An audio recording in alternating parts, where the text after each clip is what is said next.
Well, just when we thought the approval of a vaccine would give the world some reason to be optimistic about where the coronavirus was heading, statistically, the pandemic has reached its worst peak worldwide this week. A host of European leaders too are in self-isolation after the French President Emmanuel Macron tested positive. The UK is on high alert after recording record deaths and new infections. It faces harsh restrictions over the holiday period, but Christmas is a little bit of a free-for-all. Let's cross live to Spiked online editor Brendan O'Neill in London. Brendan, welcome to the program. Hi, Chris. Emmanuel Macron is COVID positive. It didn't surprise me because everywhere I saw him in the last 2 weeks, he was shaking the hand of some leader from some far-flung corner of the earth. He was virtually asking for it. That's right. I mean, it wasn't surprising at all to many of us. I think, he's been carrying on working, he's been shaking hands, he's been meeting people, and it's kind of inevitable in that situation that at some point COVID will probably get you. I mean, the same thing happened to Boris Johnson here, of course.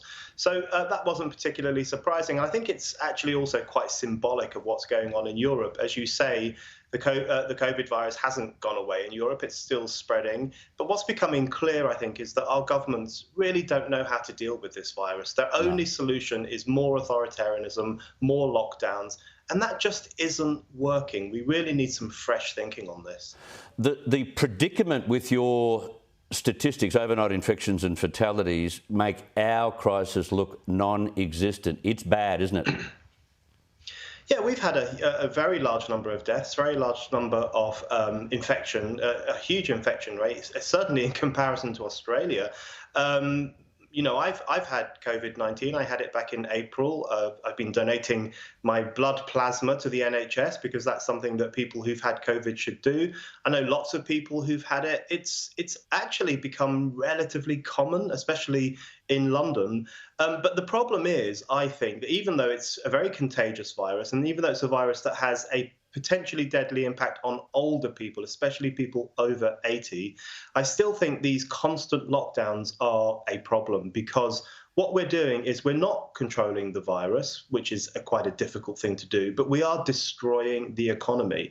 And millions of people in the UK are going to be unemployed. We're heading for the biggest recession since the Great Frost in the 1700s. So this is a deadly, serious situation.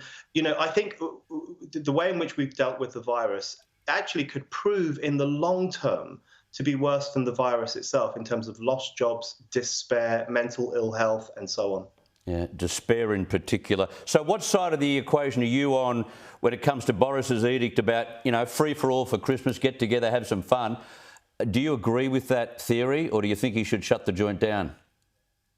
I agree with him, and I think he didn't really have any choice because people would have done it anyway, and the government was worried about a mass outbreak of rule breaking because people are desperate to see their loved ones. Now, I don't think that means people are going to be reckless. I think people are going to take precautions. They will probably stay away from vulnerable elderly relatives. They will be as safe as they can be, but we need Christmas, and the media class in this country is absolutely determined to cancel Christmas. But I think vast numbers of ordinary people need this celebration, need this human connection after a year which has been incredibly difficult, in which millions of people have lost their jobs and many people have died. So I think Christmas is essential and people will approach it in a sensible way. How's the vaccine rollout gone so far?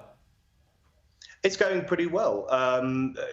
Certainly in comparison to Europe, in fact, this is one of the most striking things. Britain is one of the few countries around the world that has rolled out the vaccine fairly successfully. I think we need to speed it up a little bit, actually.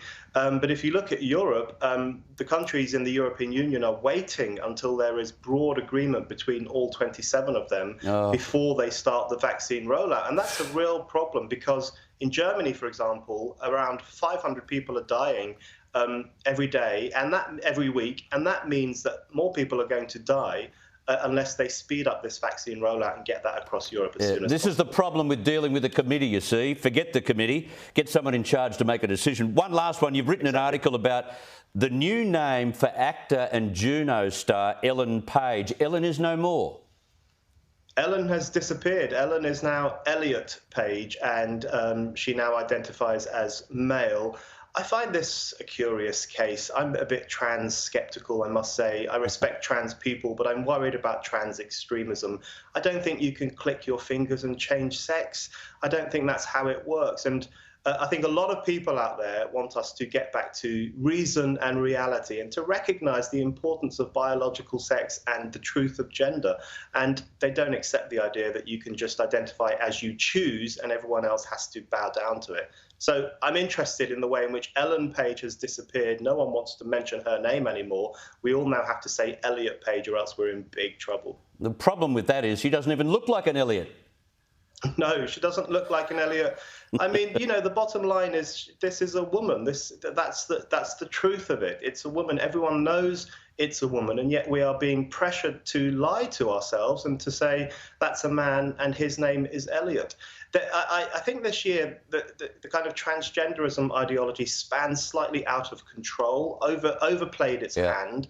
I think a lot of people are now saying, listen, trans people should have the same rights as everyone else, but you can't expect us to bow down to every idea that you come up with. Brendan O'Neill, thank you very much for your time. Thanks, Chris.